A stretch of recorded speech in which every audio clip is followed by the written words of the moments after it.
Hello and welcome to Judy's Creations in Crochet, and today is May the 16th 2024, and we're halfway through the month. Where did it go? Time flies, doesn't it? I guess because I'm having so much fun. Anyway, I want to welcome all of you. If you are a newcomer to the channel, I'm so glad you discovered me, and I hope you enjoy what you see and you come back again. And I'm coming to you from Chatham, Ontario, which is almost the southernmost tip of Canada. I'm only an hour from Detroit. And I'm all about finished objects and showing yarn, and that's what today's going to be all about. Finished objects and showing lots of yarn. To those of you that have been with me for many weeks and months, and even for some years, I appreciate you coming back week after week after week. And please leave me a thumbs up and comments. And if you are new and you enjoy what you see today, please subscribe. Subscription numbers are getting higher. I'm happy to see. But as you know, if you've been here any length of time, there is no magic number that I have to achieve. I just like seeing more people find my channel, and I like knowing that you enjoy what I have to offer. I got quite a few positive comments about the chart reading tutorials, so I'm glad a lot of you found that helpful. And I really didn't get questions, so I guess I answered your questions. But if in trying to read a chart you come across something you're not sure what to do with it, please feel free to contact me. My email is in the description box below, judyscreations21@gmail.com. So, once again, I'm going to start with what I am wearing. Well, I am wearing a very basic, I'll unwind it so you can see, a very basic boomerang shawl or asymmetrical shawl, depending on who you get the pattern from. It's just double crochets, nothing fancy. I don't know whose pattern it was, but the reason I'm wearing it today is, get all tangled up here. Tomorrow, when you see this, tomorrow, first thing in the morning, 9 o'clock in the morning, I'm hitting the road. We are heading to Toronto for Knit City, Toronto, which is a fiber festival that has about, they say over 100, but when I counted the floor map, there was about 108 or 109 vendors. So Knit City is saying, because Knit City is based in Vancouver, and they've done Knit City Vancouver for, I'm thinking about a dozen years, but I'm not positive, but they've done it for quite a few years. And then 3 years ago, they had one in Montreal. And I guess that was pretty successful. So they decided to try some more locations. And this year, they've added in Toronto and Calgary. So for those of you in the West, there will be one in the summer. Now, I'm trying to remember, July, I believe. The one in Montreal, I don't know if it's in July or August, but anyway, they're expanding it. But what they're saying in all the write-ups, that this is the largest one they've ever done. And I have to think, 108 vendors is a lot of vendors. And there are companies like, well, Aberdeen Wool was supposed to be there, but I think if you follow them, you know Heather is quite ill. And I don't know what the problem is, but she had to withdraw from this particular festival. But I know that Frosted Stitch is going to be there, and Green Button Jar, I'll come back to that in a minute, will be there. Leo and Roxy and the Cabin Boys, I believe they're called Les Garçons, is going to be there, and even fireweed, which I'll be talking about later. Fireweed from out west is going to be there. So quite a few more. I couldn't begin to mention them all, but a number that I have previously bought yarn from. So I am really, really excited to go. And the first booth I'm going to hit is Green Button Jar.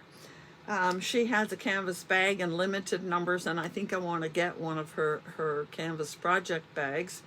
And Green Button Jar is local to me. Well, local, she's an hour away in Windsor, which is across the border from Detroit. And I have ordered from her a few times. And in fact, this particular scarf, if you want to call it that, is made with her yarn. And I actually have a second ball of it. Here is the actual skein of the yarn. And this is her old logo, but I'm going to be showing you something later so you see her newest logo. But there it is, the Green Button Jar. And this yarn is merino and nylon, 75-25, has 415 yards, and it's called Bluebird of Love. And I liked it and was complimented by somebody, and because of that I went and bought another skein of it at the time. Oh, I've had this for well, before COVID, for sure. And I'm going to be wearing this weekend, so I thought I'll wear it today as well. I'm very excited about getting to Knit City this weekend. It should be so much fun. I'm going to be like a kid in a candy store. You know that, right? How am I going to hold myself back from buying every skein of yarn I see that I like? Well, I have a couple of kinds of yarn that I'm going to be looking for, and I'm telling myself I have lots of yarn. I don't need every skein I see that I like. But I did want to go and see her at her booth, and I was going to wear this so she could see something that I made from her yarn. So that's what I'm wearing. No name. I can't begin to tell you her name. And I don't think I'll link her in the box today, because next week I think what I'll be doing is posting a link to all of the vendors that will be at the festival this weekend. So you'll be able to find her in that link. So I don't think I'll be linking her today. So we're going to start with, what did I finish this week? Well, I had a fairly productive week. As you know, I mentioned last week that I had started working with the yarn that I got from Adam at Crafty Wool, UK. I'm pretty sure I have a picture of the yarn, one in the skein and one in the in a cake, that I can post there so you can see the yarn I'm talking about. It is called Minty Orchid. There's Autumn's logo and name. This yarn is 75% merino, 25% nylon, and there are 425 meters, which means there's over 460 yards in the skein. I had two skeins, as you saw in the picture, two skeins, and I need to tell you a little story, but this is what I have left over from two skeins. So, you know, I used it all because I could not do one more row. So the yarn is beautiful. It also feels very nice, very soft. And as you know, my colors. And I wanted to do something special with it. So I knew I was making something for myself. So I thought, well, what do I want? I did look at some shawls, and then I thought, no, I think I want an asymmetrical triangle, much like this. And I'm very partial to the moss stitch. It would make it full, like I find it makes it a more solid fabric, warmer. So I started making an asymmetrical triangle using the moss stitch. And I got, about this much of it done. And I looked at it and I thought, I'm not sure I like the look of this. I don't know if I kept I did send Adam a picture, but I'm not sure that I still have the picture, so I probably deleted it. But I looked at it and I said, this is busy yarn. You could see that in the cake. And with the moss stitch, which always reaches down into the next row, it made it even busier. Busy, busy, busy. So I took that out.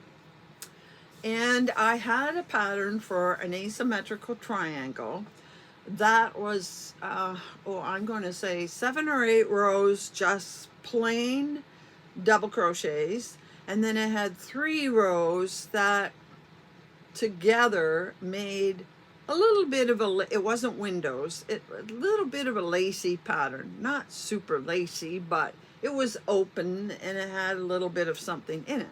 So I did those 3 rows, and then I did a couple more of the solid, and it would repeat the lacy rows and 5 or 6 rows, I'm guessing, of solid.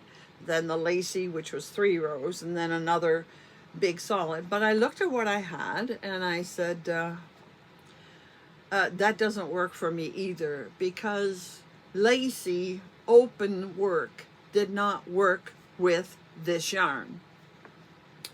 So I frogged it back to just before the lacy. So I still had the solid double crochets, and I thought, well, I don't really want to do it just solid double crochets. Is there some other stitch I could do and it would look okay? So I kind of like the cross stitch, and I thought, well, that's not terribly busy. And maybe if I just do a bunch of double crochets and then do a row of cross stitch and maybe 2 rows of cross stitch, whatever, cross stitch, solid, cross stitch, and then a bunch of solid again. So I did a row of double crochet. I did it with skip 1, double crochet 1, and cross it. I did that. And then I did it with skip 1, 2 double crochets, and cross them. So it either has 2 stitches in the cross stitch or it has 3 stitches in the cross stitch. Did both of them. Neither one particularly appealed to me. So just about at that point, I remembered I was going to draw it out for you, but I didn't, sorry. I remembered a stitch I had learned, I think last fall. I forget when I did the pattern. It was a pattern with Karen Hooley, and we did a cowl, and it had 3 or 4 different new stitches. And one is something that I'm going to call, because I'm not sure there was a name for it or not, but for lack of a better term, I'm going to call it a linked double crochet 2 together. So double crochet 2 together means you're decreasing all the time, but if you put the first leg of the 2 together in the last stitch of the previous stitch, then you're not losing any, because you have to do 2 stitches in every one of the, does that make any sense? You do a double crochet 2 together. Then you go into the stitch, which is the last stitch of the one you just completed, do 1 leg and then do the next leg and put them together. And then you go into the last stitch and the next stitch and do the 2 together. If you really want to know how to do it, get in touch and I'll send you a bit of a diagram showing you what I mean. But you're ending up doing as many double crochets as if you didn't do 2 together and you didn't link them. But it makes a very full, solid fabric. And I actually quite liked the way it was looking. So I said, that's what I'm going to do. So here is, I've got to move a few things. Here is the finished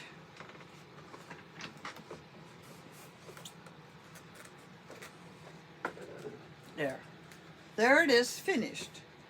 Now you can see it is quite busy, and I'm going to take it off so you can see it, the patterns better. I also have a picture of it I'll put here hanging on the wall, and you can see how the whole thing looks. It is busy, and because you know, you're changing the number of stitches in every row, it doesn't stay lined up or anything. This is how it started out. And I really, really did enjoy the way it looked. Can you see how the double crochet goes in that stitch and this stitch, and then the next double crochet two together is in this stitch and the next stitch, and then these two together are in the, and so on. Now, I was doing this off the top of my head. I didn't have a pattern. And I figured out on my own how to increase at each side. And as you go, obviously, these patches, the darker patches, will shift. But they do get sometimes to an area where they line up very nicely. And I thought, oh, this looks nice. And then, you know, it's increasing, and all of a sudden, they're shifting all over the place again. They're shifting all over. And then they get to a place again later on where they sort of line up. Now, first thing I want to say is that I wished, and I didn't think of this until I was a little ways on and saw how busy it was getting, that I had kept it straight on one side and only increased on one side, so it would be more straight rather than like a V. That would have, of course, altered the pattern. But again, see, busy, busy, busy, and then you get some solid rows lining up, and then it shifts and you get more lining up. And honestly, as beautiful as the yarn is, I still think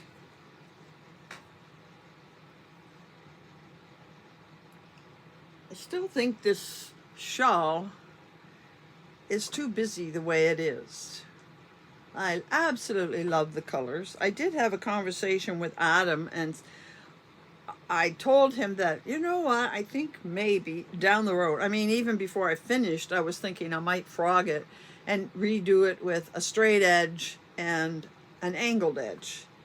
And then I said to him, you know, if this had either the minty color, because he calls it minty orchid, or the pink color, I think he's calling it raspberry, if there was a solid skein with it, this might look nicer if I had a solid of both of them, or even one of them, and alternated it with this. It might look very nice. The other thing is, and isn't this a coincidence, but it always happens this way, I came across a YouTube tutorial. Well, I don't know if you call it a tutorial, but I came across something on YouTube where the person was talking about how to use variegated yarns. Now, they're talking mostly about knitting. And by the way, if you go on Instagram, Adam used this same yarn and knitted, because knitting makes the yarn go farther.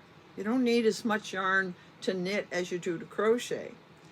He knitted a cowl. Now, partly because he was going in the round and it was the same number every time, and because he was knitting, these colors were longer, and of course they matched up every time he came around. So he had nice solid areas. So I guess if I were to make a cowl or something that was, oh yeah, I have a cowl pattern. that it's a very long and high cowl. I don't have enough yarn, but that might work out. Anyhow, I got sidetracked. I saw this YouTube person talking about what to do with variegateds. And one of the things that stuck out in my mind was, because you're always going to get pooling and you need to know how to play with it. But the takeaway I got was that you could use a solid with a variegated. And by the way, they say do not match the variegated to one of the colors in. So I wouldn't want it to be, this color of purple, because then it would muddy the whole pattern. So they said get something that, coordinates with it, but is very different. So, I could do this teal or a totally different pink. And they said alternate it with this and maybe make, say, a shawl that is fairly solid but has thin rows, and you put the variegated in the thin rows, and do not match it perfectly, because then the variegated yarn next to the solid that's almost the same will detract from it if they're the same. So I'm going to keep my eyes open, and Adam's talking about he's dyed something that would go with this. So I may get another yarn or two that would go with this, and frog this and make something else. Not in a big hurry, not right away. I have so many other things I want to do, but someday. And I might wear it the way it is right now. And make that, or maybe I'll just make a very large cowl with it. That is something I could do as well. And if I'm going around with the same number all the time, the colors will match up. So that is one finished object. That's a long story. Then I wanted to do something short, quick, and I wanted to do something from my Make 9 box. Remember, I showed you my Make 9 box, and I'm going to put a picture up here of my Make 9 yarns. And I decided I really, really, really wanted to know what this zebra yarn looked like. So if you look at the bottom left-hand corner, you'll see 2 skeins of yarn that are zebra striped yarns. And I just really want to know how they look so I'd know what to do with the others, because I have this bag of zebra striped yarns and I don't know what to do with it. Here on the top is one with green button jar. This is her newest label. And it turns out I have another one that is, I think this is worsted weight. I'm not sure why I bought worsted, but all the others are fingering weight and they will make something bigger. So I decided to use the multicolored one you see in that picture. And I just want to know how it would look, and then I could decide about the others. Well, guess what? I'm going to have to do it again, maybe with this one, because using that multicolored one, I made a cowl. That's all I had the yarn for, was to make a cowl. And I wanted to make a bigger cowl that overlapped in the front, the type that they button. I didn't have enough for that. So I made a cowl, and I had this much yarn left over, so I couldn't make another row, I don't think. And this is the cowl I made. Now, it's a perfectly nice cowl, nothing wrong with it, but I bet you can't see that zebra stripe. Oh, there's a little bit of zebra stripe there, but I have no way of knowing how it would look, because it's so dark you can't pick out the black zebra stripes in it. So I'm going to have to do something again with a lighter color so I see how the zebra stripes look. But anyway, this is a cowl. I just used the modern granny stitch. Fiber Spider does, I don't know if he does a blanket, but he definitely does a shawl in the modern granny, where you do the granny clusters and the next row is single crochet chain, single crochet across, and then you do the granny clusters into the chains. So I went as far as I could. It was just enough to make a cowl, and I mean, it's perfectly nice. It is worsted weight. It does have a woolly feel, and didn't help me figure out anything about the zebra yarns. So I'm going to have to, a little later, have any of you ever stitched with any of these zebra? Now this one's worsted, but all the rest are fingering. And I have one here that I really, really like the look of. But I'd really like to know how this zebra in it plays out when you work on a project. And that will help me decide what I want to make with it. It's too bad I don't have, oh, you know something? Are they the same? No, they're not. I was going to say, too bad I don't have a couple coordinating ones that I could make a bigger one. I'd just make a plain shawl. But no, there's none that are the same. So they're going to be one skein wonders is what they're going to be. And you know, I have a designer that makes lots of those. So that will wait for a little while. So I have 2 finished objects this week. And I have started, I want to talk about this, and I will probably talk about it more next week. But I pulled out, again, Make 9. I think you will see this, I don't know which picture it is, but I pulled this out of my Make 9 box. I'm on a mission to work on my Make 9s for a while. So I pulled this out. I had 2 skeins of it. This is Fireweed. And they are, oh, they're in Manitoba, Winnipeg, Manitoba. I don't know why I always thought they're in Saskatchewan, but anyway. And they are also one of the companies that I had the subscription box from. I don't think I've ended it yet, but I am going to be ending it. Anyhow, this is a sparkle yarn. It's called Sparkling Sock, and it's 90% merino, 10% lurex. Now I wanted to take a couple minutes to talk about the sparkle in yarn. Again, Adam and I had a conversation about this. So lurex, I'm hoping I can get a thread up close enough to the camera that you can see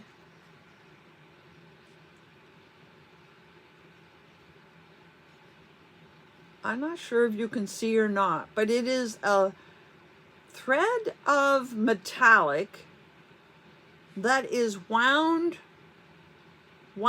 around the merino in this case. It's wound around the yarn. It is a little heavier, and it is definitely silver. And you can't really feel the metallic, but when you have the fabric, the finished garment in front of you, it feels just a wee bit stiffer than it would feel without the lurex. Now that's lurex. I don't have a lot with lurex.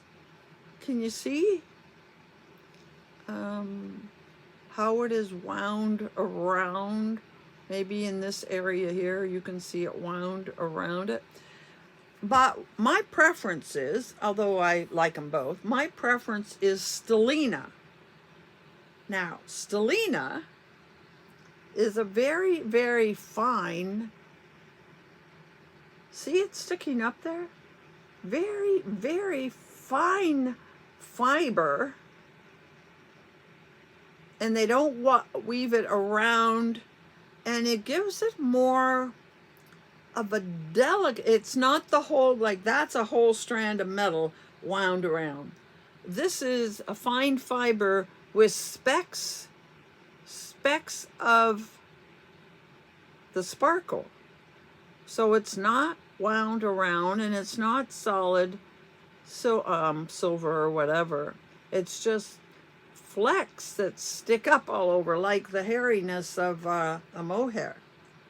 And you can feel the difference in these 2 yarns. This one definitely feels stiffer, definitely not as soft, where this feels just as soft as the regular yarn would be without the stellina in it. And I have a sweater's quantity of this, and next fall I'm on a mission to make the sweater with this yarn. I think it's absolutely gorgeous, and we'll be talking more about them in a minute. But I wanted to explain the difference between Lurex and stellina.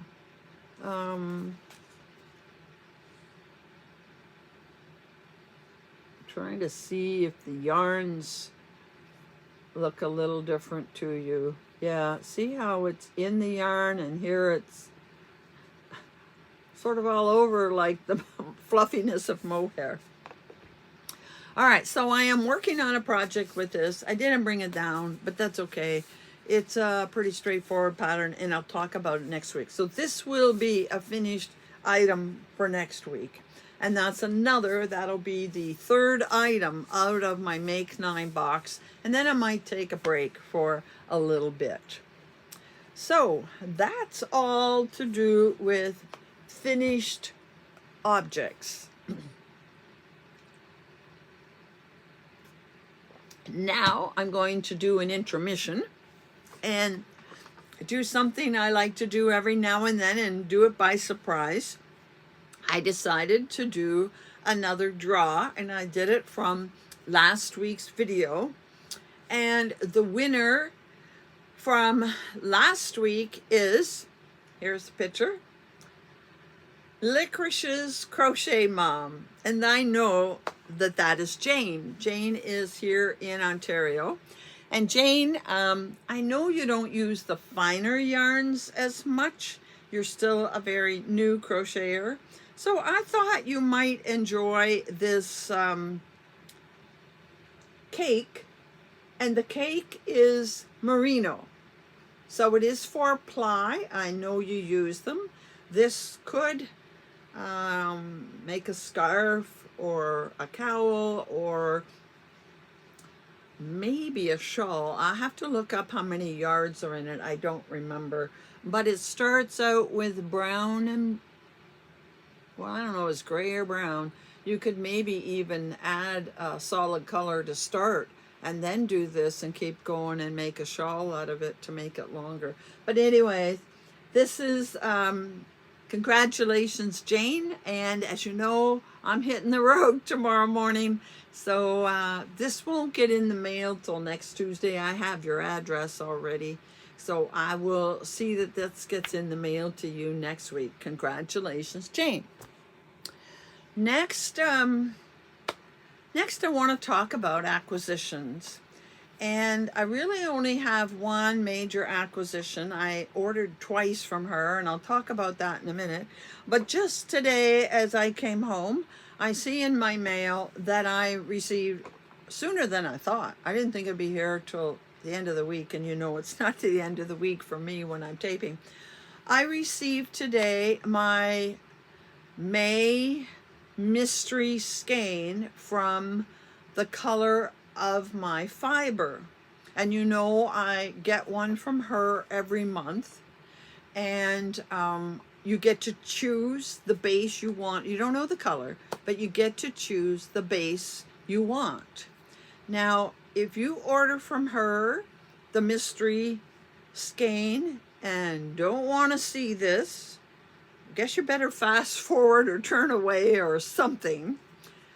Or if you're not sure if you want to get it or not, then seeing mine, that's why I do show it, so that people can decide if they want to get it or not, since you can't go on a renewable subscription. She's on Etsy, and there's no way to do a renewable monthly subscription on Etsy. So along with the yarn, she always includes a bag of tea. I think these are herbal tea. They feel like loose leaf in there. I don't know. I never drink tea. And there is a sticker, and there's a small package of stitch markers. There's also a handmade thing in there. Anyway, I always pass them on in the prizes and things that I send out. Now, this skein, haven't held it up yet. This, I've decided I prefer this base, and this is 80% merino, 10% cashmere, and 10% silk.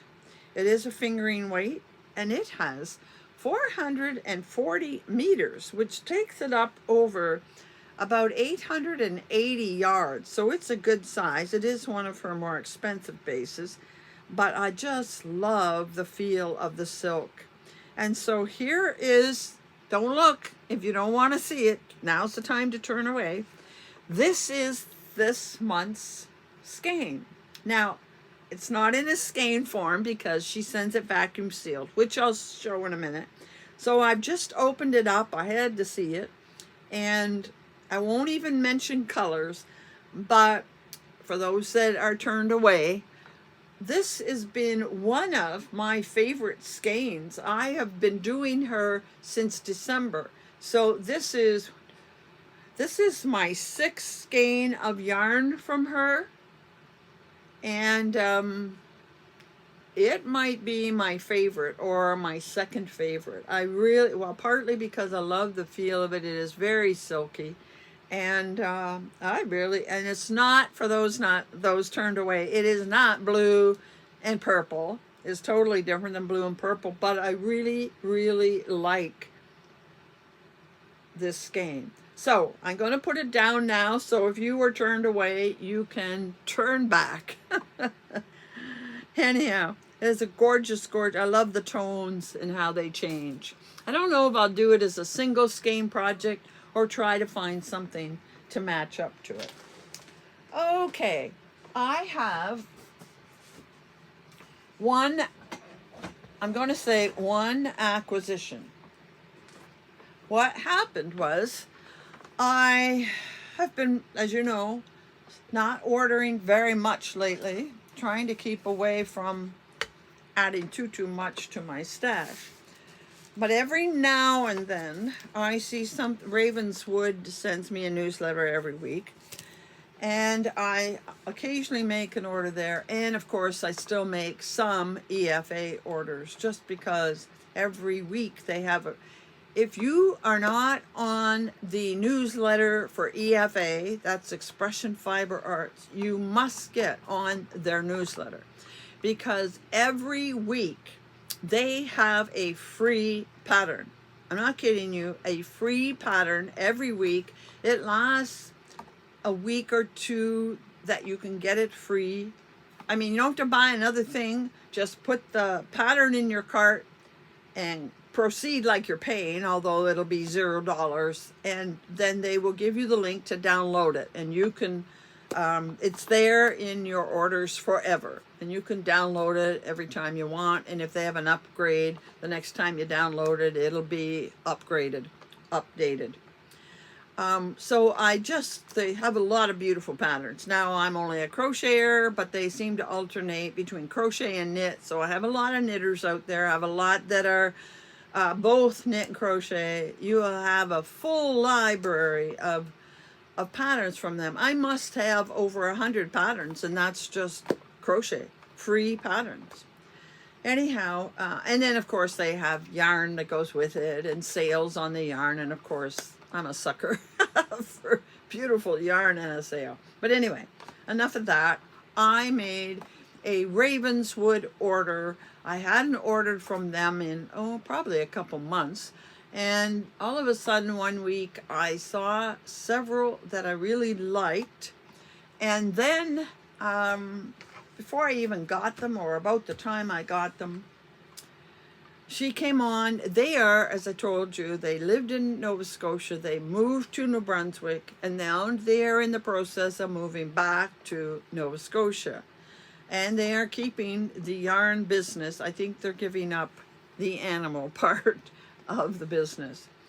And she decided they did not want to take everything with them. They would much prefer they be in our closet instead of theirs. So she had a big sale of 15% off of all of their inventory. Well, I had just received the order with some things I really liked and decided I wanted a couple more to match One, because I wanted a sweater quantity for one of them. The other, I just wanted two instead of one. I got a lot of single skeins. They still have the sale going, I believe, but she said it was a big part worsted weight. And of course, I'm fingering weight. But, so you're going to see what I got, 2 orders combined. Now, I know a lot of you see me do this over and over and over again, but I know I have new viewers regularly, and I'm sure because I saw somebody say something on another channel, they have never seen yarn packaged, shrink wrapped, and mailed out. But this is the smartest thing in the world, because most often to send a skein of yarn like this in the mail, I'm sure it's the same in the US, it can cost anywhere from, I don't know, $15 to $20. At least in Canada, one of these in a package would be around $15, depending where it's going in Canada. Going across the border might cost me more. In the US, I don't know your shipping costs, but I get the feeling they're even worse than ours, given what some of you had to pay to send me something. So when she sends it like this, she can send it for about $3, puts it in a manila envelope, goes through letter 8, and she doesn't charge shipping. Now, I suspect it's in the cost of the yarn, but it's free shipping, and we have a number of them in Canada that do free shipping. Or the yarn I just showed you from Color of My Fiber, I think she charges $4 a skein, and it's costing almost $4, $3 and change to put it in an envelope like this. So I want to show you what happens. They have to pack it nicely so that you got room to cut it. But you cut it open. I find this amazing every time I do it, and it puffs up right away. And then if you go in and you pull it out, they of course have it tied, and you just have to fluff it up and pull it out, and there it is. Whoops, there's a thread going in. What direction should you be going, thread? I can see I'm gonna have to spend a few minutes. Oh, you should be going that way. There you go. So this is the one that I had in the first batch, and then when she said they were on sale, I bought 2 more. I'm thinking that 1,200 yards, because that's what I'll have, 1,200 and a few yards, is enough to make a summer top. It wouldn't, I don't think, be enough with sleeves, but it definitely should be enough for a summer top. And it's nice and pale. And I know you're going to say, but that's wool. Yes, it is. I believe it's 80%, 85% wool, 15% nylon, 400 meters, which is 435 yards. But wool has great moisture wicking properties. And so it is a recommended yarn for the summer. And it's a thin weight. It's only fingering weight. I only generally order fingering weight. So I have 3 of these. By the way, the name of it is Dusting Off Some Old Books. I don't know how dyers come up with their names. I'm sure that's the challenge of the business. But anyway, so I love the colors in that pastel-y. That's pretty. And another one, I have quite a few here, because I really took advantage, first of all, the first time, and then with the sale. So, but I wanted to get some that were different than I'm used to getting. So here is one, quite different than I would normally buy. The specs on all of these are the same, 85-15 fingering weight. Doesn't say anything about washing. Oh yeah, hand wash, cold water, lay flat to dry, of course. But it doesn't give you a hook. I choose my own hook. This one is called Tea Party. The next one I have, you won't be surprised at me getting this, has my blues and purples, a little bit of pink, And this one is called Frozen Berries. This is probably going to be a one skein deal. The next one, again, this is quite different for me.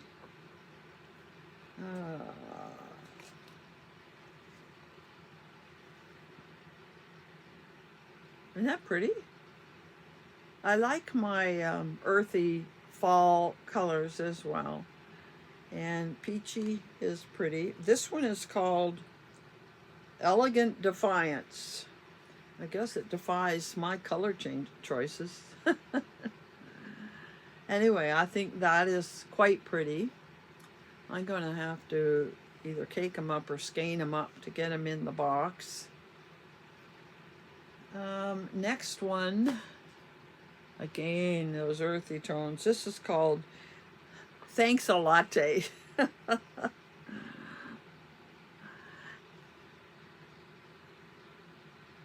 Nice, rich color tones. I love this kind of, it's not golden, it is in the brown family, but very, very pretty. I see a lot of single skein projects in my future, although I did start going through my stash. I was going to take some with me this weekend and try to buy some solids to match. Then I decided I'm not going to carry them with me because I actually found a few to pair up from my own stash. So I thought not worth taking it with me. But I really, really like that. And the final one, and I have two of this one. I was going to get a sweater quantity, then I changed my mind. And that is this one. And it is different than the other one. They look similar, but this has a lot more pink in it. And this is called Orchid. So, somewhat similar to the one Adam did, but Adam's were in blotches with a much more speckling. He had the minty color in the speck. This is just pinks, purples, and blues. And I have it so that I can stretch it out and you can look at it. A lot of dark. Yeah, going against I'm not going to get any more variegated. But I have two of these, and two is enough to make a shawl. So I'm thinking that I will make a shawl out of the two of them. We'll see how it looks when I stitch it up. Well, I get a better feel when I cake it up.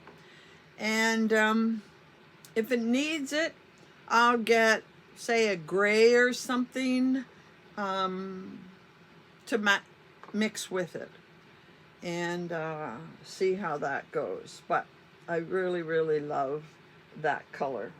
So that's my acquisitions.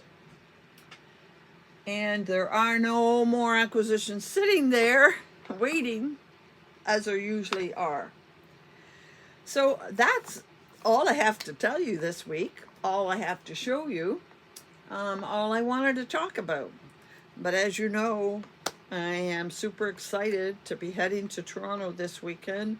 We take the train on Friday. We get there a little after lunch, and we get to, scout around, check out the hotel, see where our Knit City Festival is going to be, and all of that. And then Saturday it goes 9 to 5, and Sunday it goes 9 to 3.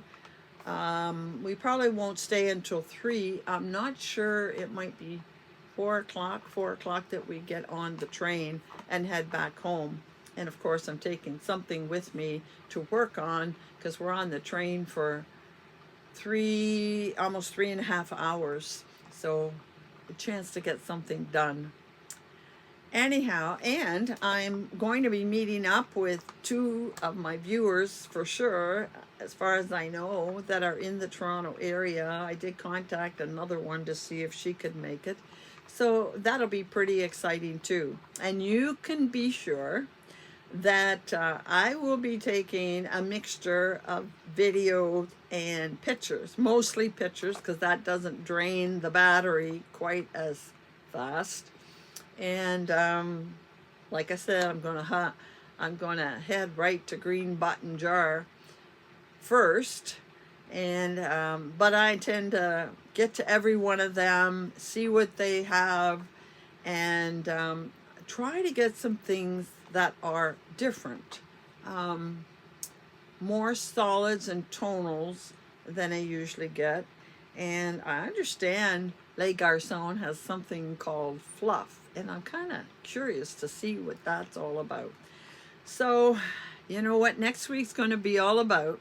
I'm going to be showing you pictures from my weekend escapades with Bonnie.